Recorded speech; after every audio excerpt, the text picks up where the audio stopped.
Hello বন্ধুরা, SG ব্লগের নতুন একটি ব্লগে তোমাদের সবাইকে স্বাগত জানাই। তো আজকে আমরা চলে এসেছি 51 ফুট উচ্চতা বিশিষ্ট গঙ্গার ধারে অবস্থিত এক শিব মন্দিরে। তো তোমরা দেখতেই পাচ্ছ পিছনে সেই মন্দির। তো এখানে কিভাবে আসলাম জার্নিটা পুরো দেখতে হলে ভিডিওটা সাথে কন্টিনিউ করো। তো চলো দেখে নেওয়া যাক।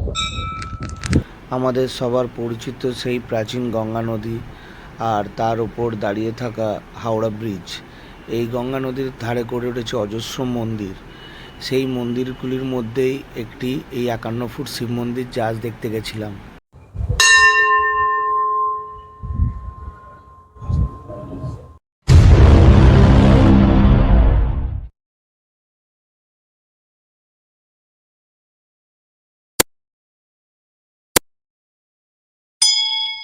হ্যালো বন্ধুরা, এসজি ব্লগের আরেকটি ব্লগে তোমাদের সবাইকে ওয়েলকাম। তো আজকে চলে এসেছি কলকাতারই গঙ্গার ধারে খুব একটা ভালো একটা মন্দির, যেখানে 12টা শিবের জ্যোতির্লিঙ্গ আছে আর একটা বড় শিবের মূর্তি আছে। তো ওটাই আজকে দেখতে যাব, আমিও দেখবো, তোমাদেরকেও দেখাবো। তো দেখার জন্য ভিডিওর সাথে থাকবে। তো চলো এগিয়ে যাওয়া যাক। আর ভিডিওটা ভালো লাগলে একটা লাইক করবে, সাবস্ক্রাইব করবে। তো চলো যাওয়া যাক। বন্ধুরা, এই 51 ফুট শিব মন্দিরে যাওয়ার বিভিন্ন পথ আছে। তোমরা হাওড়া থেকেও যেতে পারো, কলকাতা থেকেও যেতে পারো, বাসে, অটোয় অনেক রকম ব্যবস্থা আছে। আমরা যেমন ট্রেনে গেছিলাম, আমরা ট্রেনে করে চলে এসেছিলাম শোভাবাজার আইডিতলা স্টেশনে। তো ওখানে নেমে আমরা স্টেশন থেকে বেরিয়ে গেলাম এই পথ দিয়ে। স্টেশন থেকে নেমে বাঁদিকে একটু এগিয়ে গেলেই পাবে একটা রেলওয়ে ক্রসিং।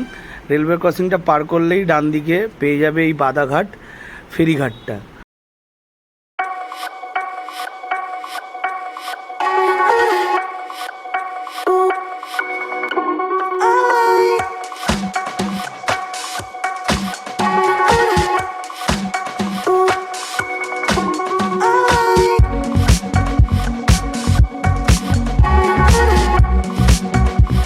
কলকাতার কাছে থেকেও লঞ্চে চড়ার সৌভাগ্য অনেক সময় হয় না, তাই আজ এই সৌভাগ্যের অফারটা ছাড়তে চাইনি।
তো বন্ধুরা, তোমরা দেখলে যে আমরা শোভাবাজার স্টেশনে, শোভাবাজার আইডিতলা যে প্ল্যাটফর্ম, ওখানে নেমে ওখান থেকে একটু হেঁটে বাদাঘাটের লঞ্চ ধরে এপারে চলে এসেছি। হচ্ছে আমার পিছনে লঞ্চ, যেটাতে করে আমরা আসলাম আইডিতলা বাদাঘাটের ওখান থেকে 8 টাকা টিকিট ফেয়ার নিয়ে এখানে বাদাঘাটে নেমেছি।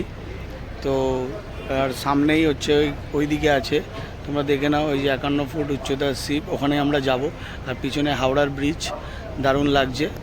তো চলো, আরও ব্লগটা বড় করে লাভ নেই, চলো ওখানে আমরা গিয়ে সরাসরি দেখে নিই আর তোমাদেরকেও দেখিনি। ভিডিওটা ভালো লাগলে একটা লাইক করবে, সাবস্ক্রাইব করবে চ্যানেলটাকে, আর সাথে থাকবে। তো চলো এগিয়ে যাওয়া যাক। এটা হচ্ছে বাদাঘাটের দিকে টিকিট কাউন্টার, যেটা সকাল 9টা থেকে বিকেল 7:30 অবধি খোলা থাকে। আর আমরা যাব এই দিকে সোজা বাদাঘাট মোড়। আমরা বাদাঘাট মোড়ে চলে এসেছি। এই বাদাঘাট মোড়ে তোমরা শিয়ালদা, হাওড়া থেকেও আসতে পারো, অটো, বাস সবই চলে। আর আমাদের সাথে দেখছো এই যে রাজা এসছে, ওরও একটা চ্যানেল আছে, তোমরা সাবস্ক্রাইব করে দিও, আমি ডেসক্রিপশানে লিঙ্কটা দিয়ে দেবো। আর এখান থেকে একটু আমরা বাদিকে চলে গেলেই হচ্ছে ওই 51 ফুট শিব মন্দিরটা পেয়ে যাব, 500 মিটার মতো। এটি হচ্ছে 51 ফুট উচ্চতা শিব মন্দিরের গেট। এখান থেকে আমরা প্রবেশ করব আর এই পথ ধরে এগিয়ে যাব ভেতরে। তো বন্ধুরা আমরা হচ্ছে বাদামোড় থেকে 5 মিনিট বাদিকে হেঁটে চলে এসেছি 51 ফুট শিব মন্দিরে। তো এই আমার পিছনে এন্ট্রি গেট, এখান থেকে আমরা প্রবেশ করেছি। আর এই দিকে যাব, এই হচ্ছে মন্দির।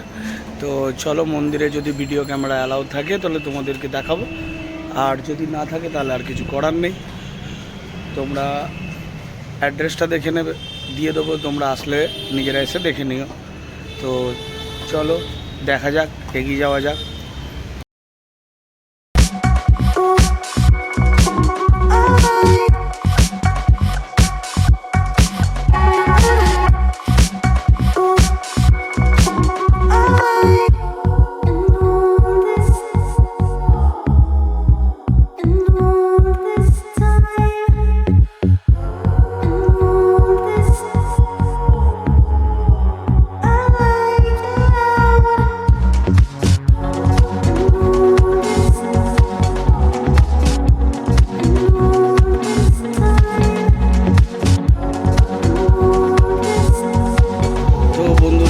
এই হচ্ছে 51 ফিট মন্দিরের আগে একটা ছোট্ট গার্ডেন, একটা ফাউন্টেন।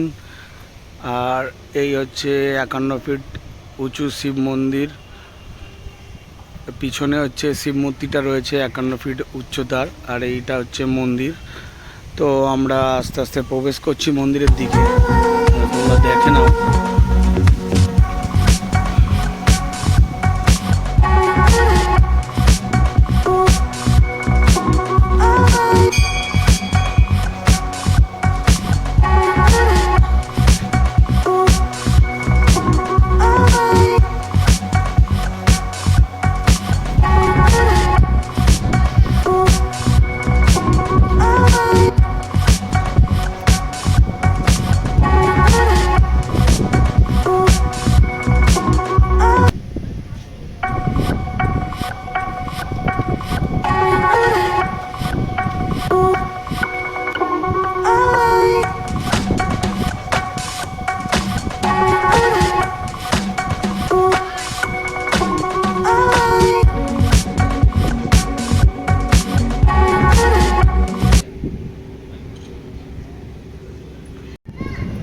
মন্দিরের লাগোয়া আরও অনেক ছোট ছোট মন্দির আছে, তাতে অনেক সুন্দর সুন্দর দেবদেবীর মূর্তি আছে, তোমরা সেগুলোও দেখে নিতে পারো।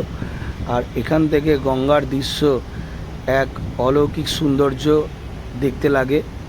পাশেই অবস্থিত এই 51 ফুট শিব ঠাকুরের মূর্তি, সেটাও দেখতে খুবই দারুণ লাগছে।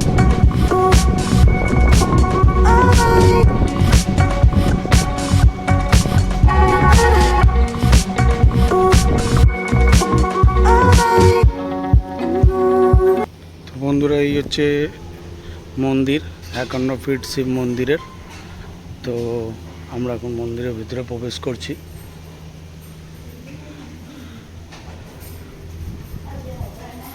মন্দিরটি এখন খোলা চলছে, বন্ধ।